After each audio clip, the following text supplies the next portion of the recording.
Making it to the NFL, man. You know, it's all about exposure, man. You know, getting the right exposure. And I think no matter where you play football at, it's still football, right? And I'm a product of a small school. At 5'11" linebacker out of Valdosta State, never would have got an opportunity like the kids down here. And the only thing you want is an opportunity to show what you can do. And if you can go out there and do that, what else can you ask for?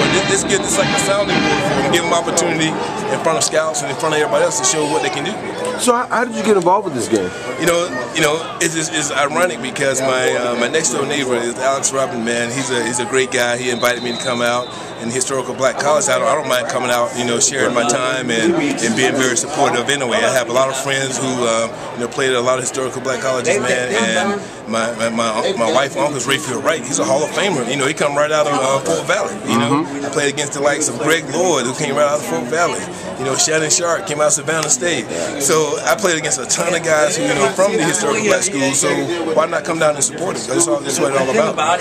So now, what will be the next step for this game as it continues on? Just to grow, man. I think it motivates the players. You know, it brings a lot of attention to a lot of historical black schools who well deserving of a lot of attention. There's a lot of positive things that can come out of that. You know, giving back to the community. It's just a good little another piece where you can give not just one or two schools recognition, but the entire league, man, of all historical black colleges that come out in one setting in a venue like this right here, the Georgia Dome. Right. You don't get any larger than that. Right. So why not come out and share? How many of these guys would you say are pro prospects kind of guy? Let's say for instance, and there's they're probably at least, say 10 guys down there who probably who legitimately got a shot to make it. But even if it was just one, you know, it doesn't matter. If one guy signed a contract, it's huge. You know, I've been in meetings on football teams where guys come in and say only 1% of you guys are going to make it. I was that 1%, and you know what I mean. So you never know. You never know. But as far as my knowledge today here, there's at least 10 guys there who NFL who's truly looking at. And hopefully when the guys get drafted or get opportunity to make a team, they can reflect on the time they had at this event here. They got them the extra exposure they need to get over the hump. Right. And not only the NFL guys, but also too there's UFL, there's CFL. Talk about those opportunities for guys as well. There's many. You know what? People don't realize that. You know, you still have all the other different leagues, and if you can't make it to the NFL, because only a few gonna make it. There's a lot of D1 players ain't gonna make it. Tons.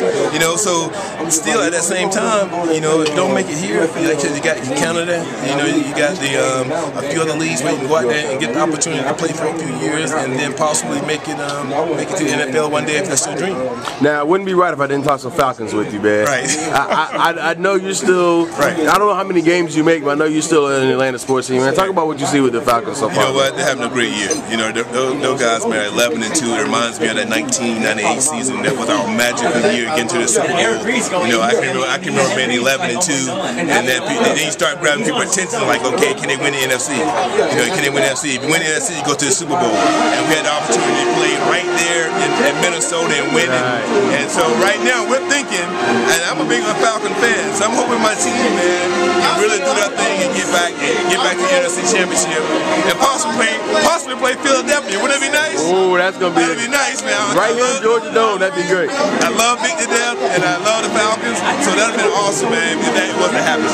Let me ask you one more thing. How do you think the Falcons, because in your day it was still Rankin Smith and a little shoestring budget, but talk about how the Falcons are set up now. Man, I wish I was 10 years younger, let's put it that way, okay?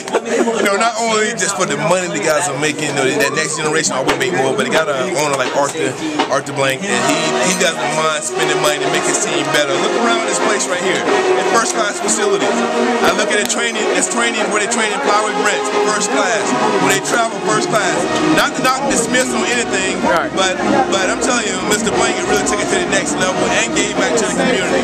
So, you know, I'm fortunate if I had the opportunity to play for the Smith, but if I was 10 years younger, I'll be doing my thing right with the Falcons, so it's cool.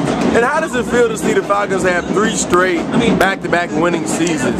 You know, but the history of the franchise, it was a long time coming before we had back-to-back. We finally got that this past year, and now for the 3rd time, it's 3 in a row. And hopefully it'll be something of that we don't surprise us anymore. That's what we're expecting to see. You know, and if that happens, that'll be great, because this is a great city. This city will support the Birds. There's no doubt about it when you win. And they have been really supportive of coming out, supporting the Falcons, and it's just been great. Thanks.